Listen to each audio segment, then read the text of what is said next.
হলদিয়া বিধানসভা তৃণমূল কংগ্রেসের মনোনীত প্রার্থী তাপসী মণ্ডলের নেতৃত্বে চৈতন্যপুর গ্রাম পঞ্চায়েতের গোবিন্দপুর গ্রামে তৃণমূল কংগ্রেসের পাড়ায় পাড়ায় প্রচার ও কিছু কিছু মানুষ মাননীয় মুখ্যমন্ত্রী মমতা বন্দ্যোপাধ্যায়ের প্রকল্পকে অসম্মানিত ভাওতা বলে কটাক্ষ করে। এই কটাক্ষর কি জবাব দিলেন 2026 জয় বাংলা নিয়ে কি জানালেন সুতাহাটা পঞ্চায়েত সমিতির সভাপতি মাননীয় অশোক কুমার মিশ্র মহাশয়, সেটাই শুনে নেব ইউনিক টাইমস নিউজের পর্দায়। ইউনিক টাইমস নিউজ, সবার আগে সবার সাথে। কোনখানে ফুলের মাঝখানে গ্রামীণ পরিকাঠামো আরো উন্নত করতে ভোট দেবেন কোনখানে ফুলের মাঝখানে। জয় বাংলা, জয় বাংলা, জয় বাংলা। আচ্ছা, আজকে আপনাদের কর্মসূচি কি ছিল? আজকে আমাদের কর্মসূচি বাড়ি বাড়ি প্রচার। মমতা বন্দ্যোপাধ্যায়ের যে ডেভেলপমেন্ট বাংলার সমস্ত মানুষকে তিনি দিয়েছেন, সেই উন্নয়নের কথা আমরা মানুষকে বলে ভোট চাইতে বেরিয়েছি।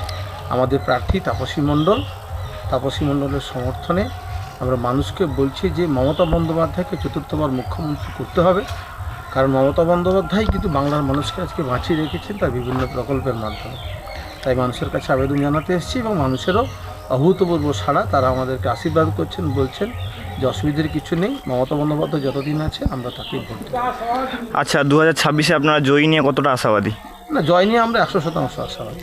আচ্ছা, কেউ কটাক্ষ করছে যে মমতা ব্যানার্জির প্রকল্প ভাওতা, এসব নিয়ে কী বলবেন আপনি? না, এটা তো কটাক্ষ করবেই। বিরোধী যারা তারা সমস্ত সুবিধে নেবে এবং নেওয়ার পরে তারা কটাক্ষ করবে, এটা তাদের কাজ।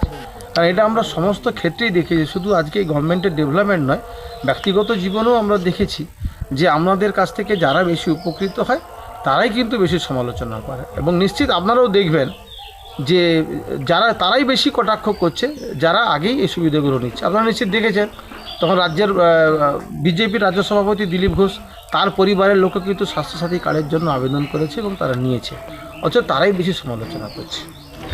আপনার নাম? অশোক কুমার মিশ্র, সভাপতি সুতাহাটা পঞ্চায়েত সমিতি।